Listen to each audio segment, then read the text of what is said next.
Dr. von Bockstell will now read the citation for our next honorary degree recipient and our commencement speaker.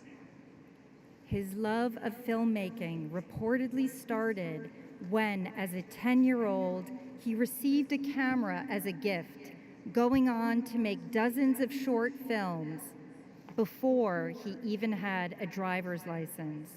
In the years since then, M. Night Shyamalan has become a Hollywood legend.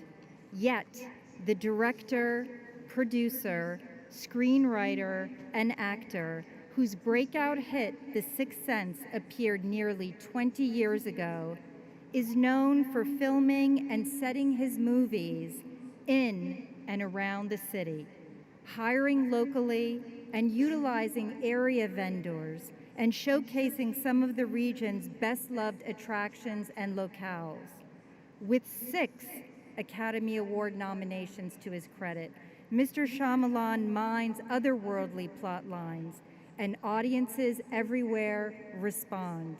His movies have grossed more than $3 billion in theaters worldwide. Born in India, Mr. Shyamalan emigrated as a child with his parents, settling in Montgomery County.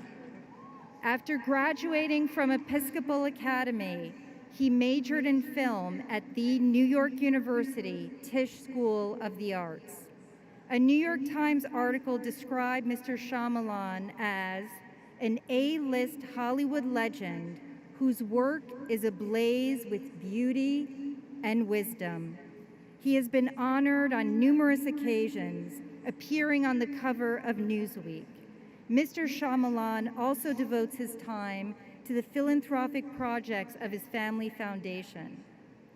For his commitment to making movies that explore the supernatural while touching moviegoers' hearts, Drexel University is proud to present M. Night Shyamalan with the degree of Doctor of Humane Letters, honoris causa.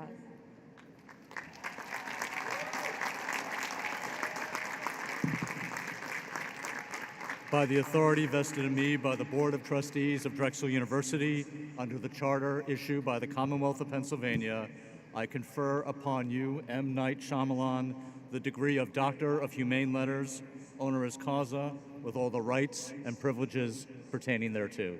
Congratulations, Knight.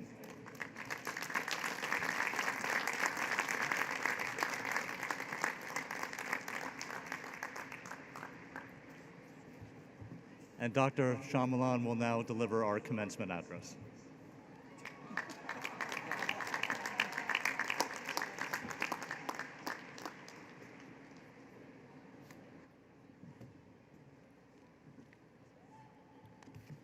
What's up, Dragons?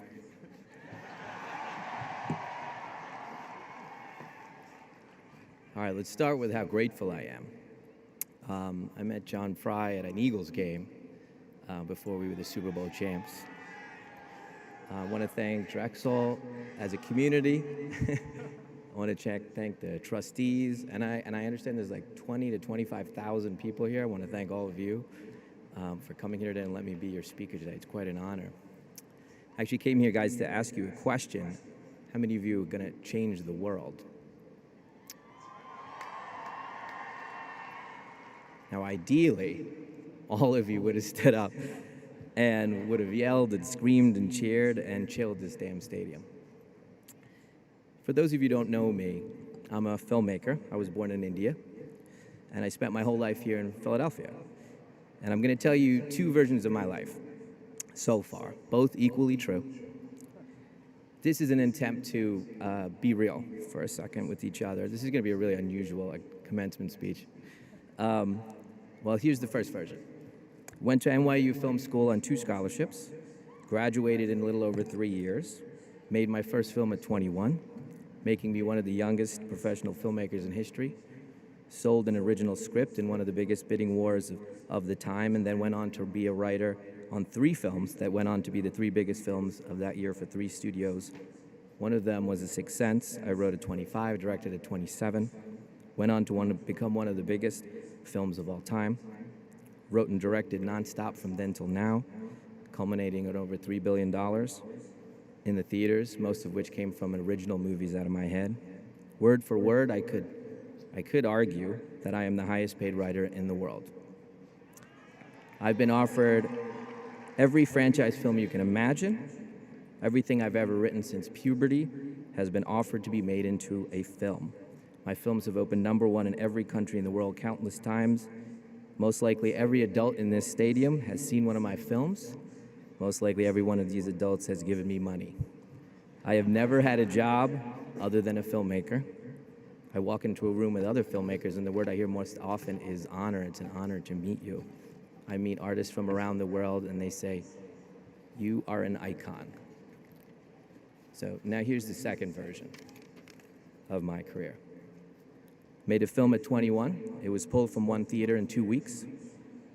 Made a second film that was pulled from a handful of theaters in a couple weeks. The second film was reviewed by major reviewers and despised. Two-time failure at 24. Living in my parents' guest room with my new wife.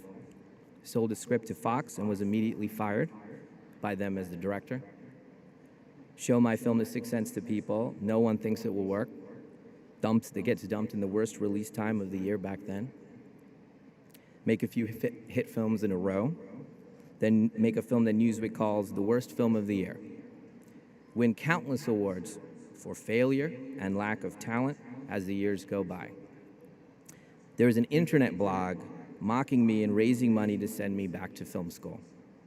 There is hatred from critics and bloggers alike.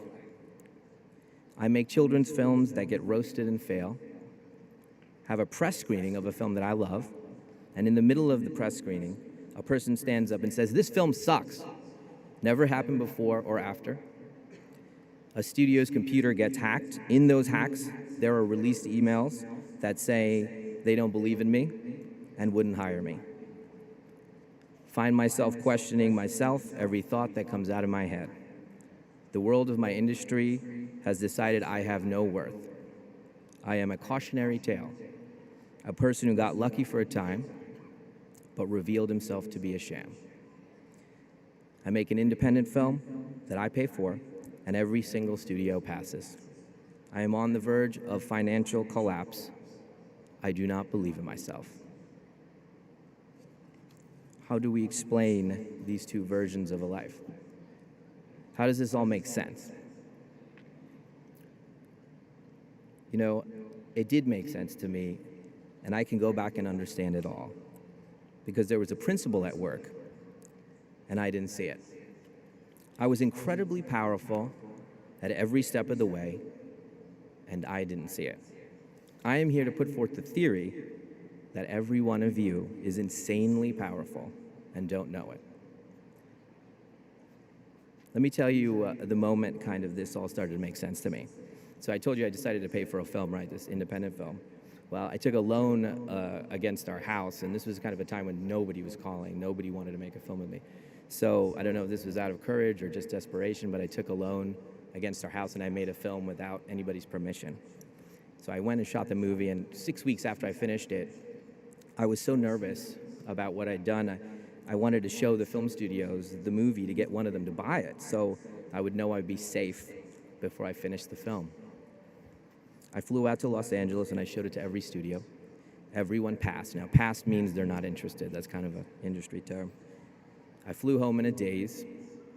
I was going to lose millions and have to sell the movie to video on demand, and no one would see it, and the world would know I'd made a film that was unreleasable.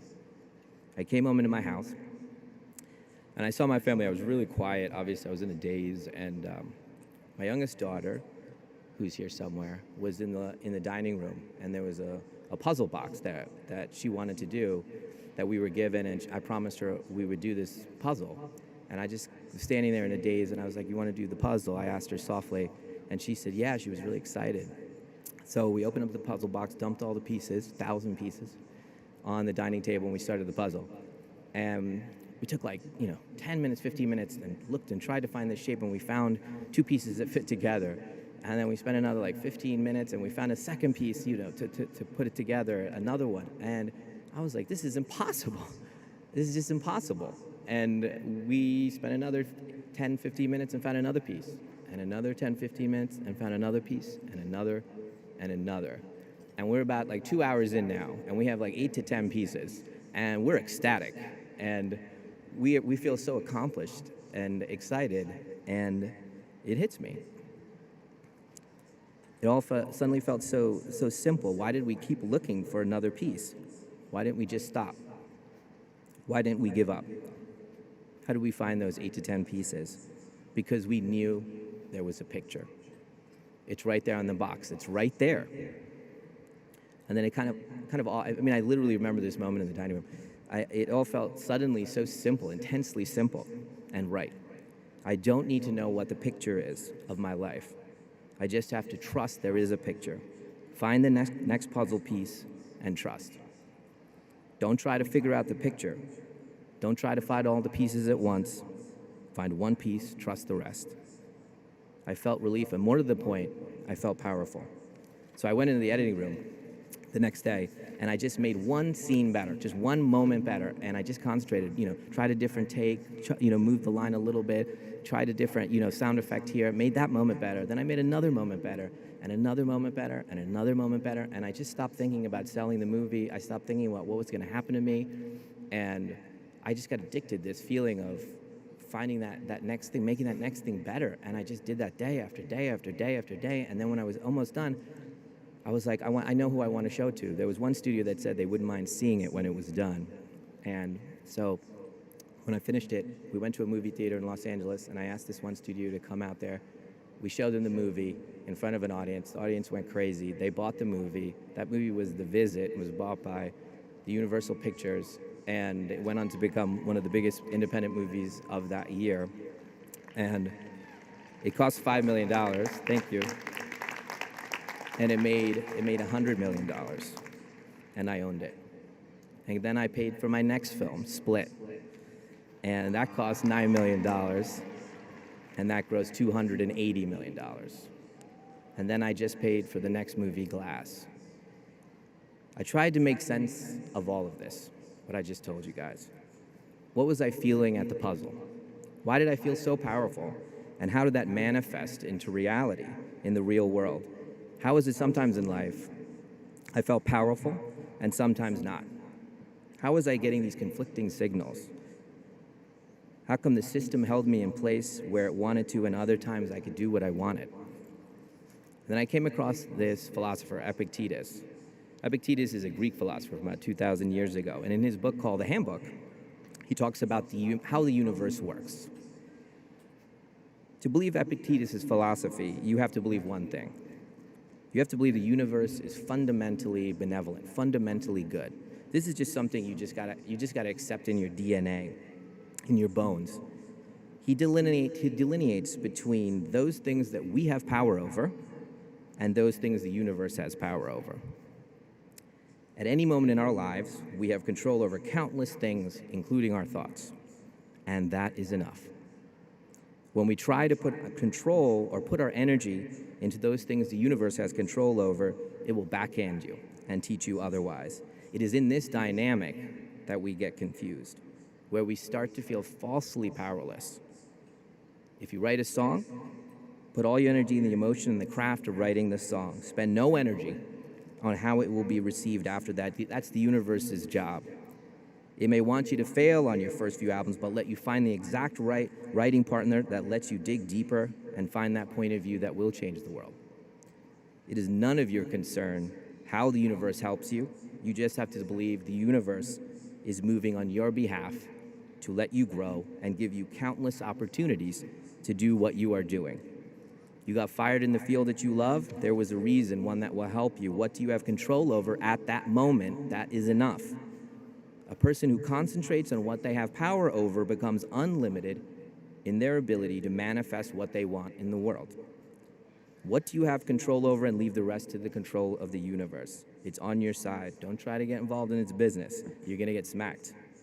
This kind of dovetails with my belief that we are powerful antennas, and whatever we're concentrating on and doing draws like things. This is all probably physics, actually, the movement of energy, and we call it the universe, and some people call it God. We are extremely powerful. I want to give you a couple little anecdotes, a couple stories. One is actually from a friend of mine, Frank Marshall, who's a producer. I did not ask his permission to tell this story, so he might get upset. But when he was younger, he was in Italy, and he was working on a film. He was an associate producer working on a film for a director named Peter Bogdanovich. And this was a long time ago. And it was in Italy, and they were having lunch, and a young filmmaker named Steven Spielberg came to visit the set.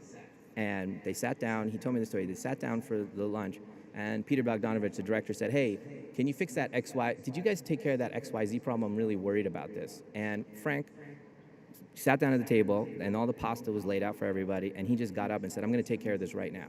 And he left. And Steven Spielberg saw that Frank got up and didn't eat his pasta. And this little moment stuck in Steven's head, and he thought to himself, gosh, I want somebody like that helping me make my movies. Fast forward to a beach many, many, many years later, and George Lucas and Steven Spielberg are talking about making a movie, and Steven says, "I'm going to direct James Bond," and then George Lucas says, no, I got a better character. He's an archaeologist. Tells him the story, and Steven's like, I'm in, I'll direct it. And then they say, well, who should produce it? And then Steven says, oh, well, there's this guy I met a long time ago. I'm going to check out and see where he is. So he calls up Frank Marshall and asks him to be the producer of Raiders of the Lost Ark. And Frank goes on to become one of the most prolific producers of all time, including producing 3 of my movies. Does Steven remember this man if he isn't entirely about the things that are important to him? If he literally eats that pasta, does he not become the biggest producer of all time? And I think about that story a lot. I'm going to tell you another one. 1961 in Dartford, England, there's a 17-year-old boy. He's obsessed with American blues, in specific Chicago bluesmen. He spends all his time listening to the radio and trying to find these American records, which were hard to find in London at that time. All he does is think about blues and music and play his guitar. So one day he's sitting at a train station, and he sees another kid around his age waiting for the train. This kid that's standing there waiting for the train is holding a Chuck Berry album and a Muddy Waters album. This 17-year-old is sitting down, gets up, goes over to this kid, and says, "How did you get these albums? How did you do this? Why are you holding these albums?" And the two kids start talking. The kid who's holding the album says, "Oh, I know a place that has these, an underground place. Let's go." They talk about blues and all that stuff. The boy on the bench at the train station is Keith Richards, maybe the greatest rock and roll guitarist of all time, and the boy with the records is Mick Jagger, maybe the greatest rock and roll lead singer of all time. They go on very soon after that meeting to create the Rolling Stones. So was that luck? Was it God? Was Keith Richards concentrating so much on what he had control over that he noticed what the boy was holding? He could have easily been looking at the pretty woman that was waiting for the train, or the dad who was yelling at the son, or he could have been staring at nothing. Whatever he was focused on was there to be seen. Did the universe bring the greatest rock and roll singer to the train station at the exact right moment with those albums? Did the universe make sure he was holding it in his left hand and not his right hand? And for you critics out there, was it just luck? But see, this kind of stuff keeps happening to me over and over and over. The exact right thing I need to see or happen happens when I'm focused with clarity, like an antenna, like we all are. I concentrate on a character that can play 24 personalities. One's a child, one's a woman. It has to be scary, it has to be beautiful. He has to make us root for him. And literally, James McAvoy bumps into me at an event. I've never met the man. He could have walked around the table. He was going to a bar, and he could have gone that way. He went 2 feet this way, and he came and bumped into me. And as soon as I met him, I'm like, this is the guy. And he gave an extraordinary performance, and I'm not sure if anybody could have played that part except that one man that bumped into me, and I'd never met him before. Happens over and over and over to me. What I'm saying is really hard to hold on to. I get that. It's really hard to, when you're trying to believe you have something worthy to contribute. You will face stages as the system tries to, hold you back a bit. It'll start with your voice is not worthy. Then if you just keep fighting, you'll get to the next stage, which is, hey man, your voice is just not relatable. Then you'll get to the next stage if you keep pushing through. Hey, maybe there's something there we can guide if you start listening to the system enough.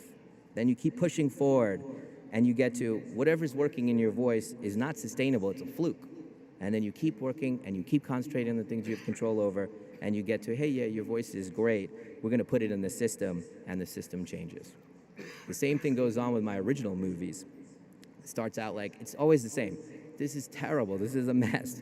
Then the next, as you work on it and work on it and work on it, then it's like, oh, this has a ton of problems.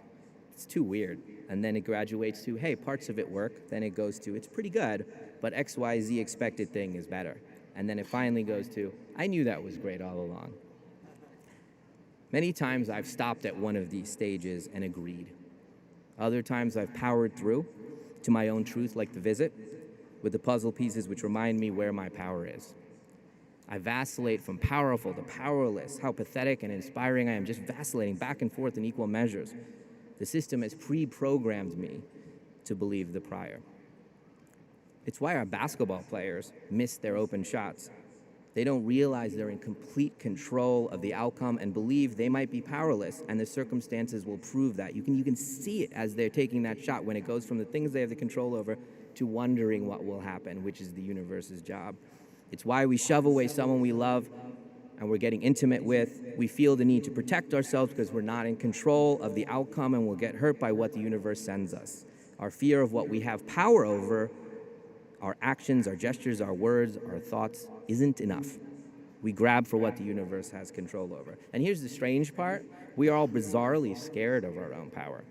Every time we feel it, we shut down, start fearing it isn't true, waiting for something bad to happen to disprove what we just experienced. This leads to destructive postures and actions, and more to the point, we put our energy into the things the universe has control over and feel powerless, and the cycle spirals. I can feel it in me when I'm worrying about the reaction to the ideas I have versus working on the execution of those same ideas. We keep wanting to make sure the outcome is what we want. Just trust the universe is on our side. My wife, Dr.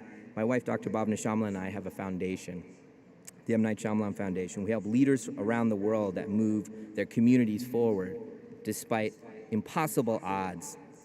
We support individuals that concentrate on what they have control over and do seemingly impossible things in hopeless situations. You guys might think, hey man, you're older, I'll figure this out when I get older, that I'm down the road a bit. Well, let's look at a group of people that are before you, actually.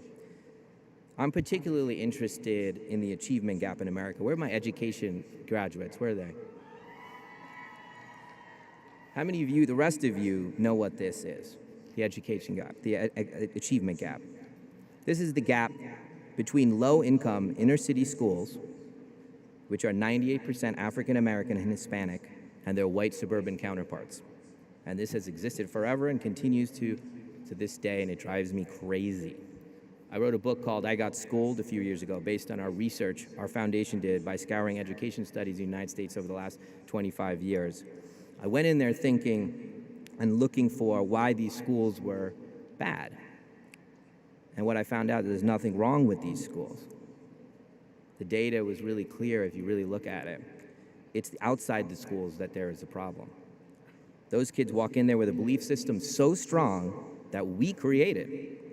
Basically, the data says America is racist. Those kids are being whispered to and yelled at in every form, from movies to what stores are on their block, to images they see, to their friends and loved ones' attitudes from their own experiences they had. Everyone is telling them the same message. This country is not for you. You are worthless. You don't matter. You are powerless. The things that data shows close the achievement gap are all related to belief systems and the dissemination of those new beliefs. Did you know that 2/3 of the entire achievement gap between low-income inner-city kids that are black and Hispanic and their white suburban counterparts happens in the summer? You heard me right. If there is a kid in the inner-city low-income school and there's a white suburban kid and they're at the same level in June, when they come back in September, the white suburban kid is 1 month ahead and the low-income inner-city kid is 3 months behind. In September, they're 4 months apart. They don't even look like the same students. And that happens because they're getting pummeled by subtle and not subtle messaging that tells them that they are useless, and they believe it. Summer after summer, it builds and separates these two children, and they don't even look comparable. The tenets of the principles that close the achievement gap close it by screaming a culture of empowerment so loud, it's louder than the racist message we shout to them when they are out of school. And these kids close the gap. In fact, they can outperform the white suburban kids. We have one leader, Alejandro Gacorteguez, that works with kids and families for 5 weeks over the summer and achieves a 3-month reading game that stays with them throughout the school year. If you're doing the math, they are 6 months ahead of their other inner-city low-income peers and 2 months ahead of their white suburban counterparts. These kids that are closing the gap and creating a gap the other way are being taught to concentrate on those things they have control over, unlearning the helplessness that was injected into their DNA by a country that was built with the sin of slavery in its veins.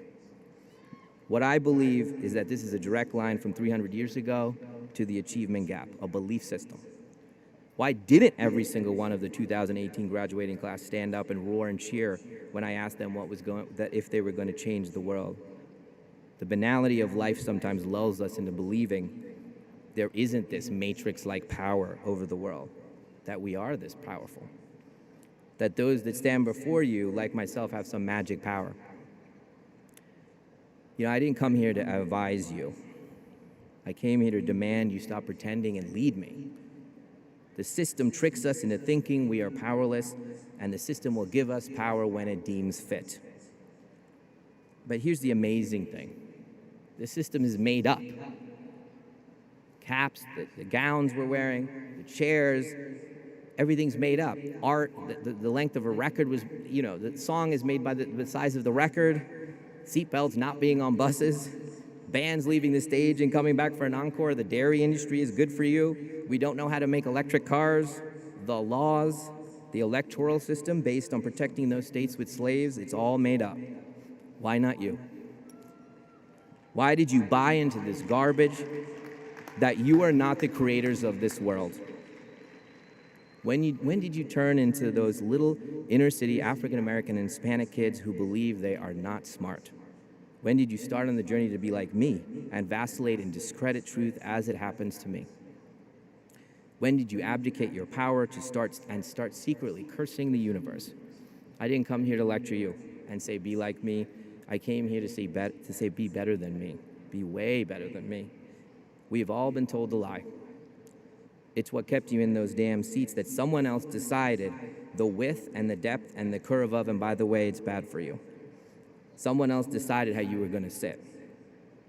And you know what happens when you don't realize your power? A wannabe artist gets rejected from art school and convinces an entire country to kill Jewish people, skewer babies on tree limbs. A megalomaniac can subvert a planet and human rights in the name of protecting an antiquated idea of America. A person can walk into a school and shoot children. These people feel powerless, and they find power by showing the illusion of the system, feel in some perverted way powerful by exposing this same lie. It's not healthy for any one of us to not feel powerful. It's not healthy for humanity. I didn't come here to lecture you. I came here to yell at you. You can't sit in your damn seats. You have succeeded at the highest level, graduating from one of the finest institutions in the world by doing what everyone told you to do in the way they told you to do it. Now stop it. We don't need another 6,000 souls going out in the world thinking they are powerless unless they succeed at a system that was laid out for them before them. I don't accept you are too young to know better. I don't accept your passivity. I don't accept your fears you have told yourself. There's enough people graduating today in this stadium, just this place, to change everything, period.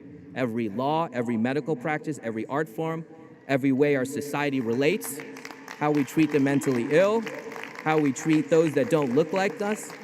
You are powerful beyond your wildest dreams right now. Epictetus was right. The universe is just waiting for you, waiting and listening, waiting for you to say something. Now, I'm going to ask you again, one last time, and you better answer it right, because I have 3 daughters, and you're responsible for them.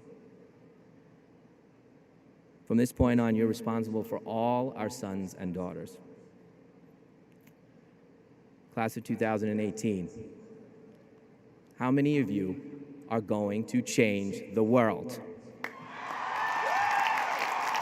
Thank you for listening to my theory of you guys.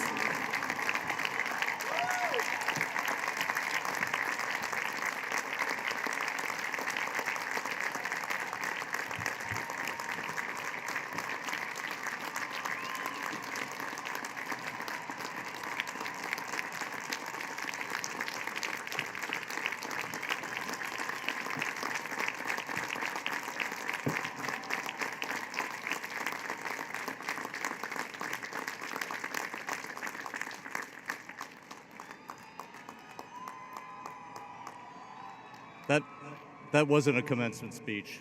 That was a gift. Take that gift and work with it.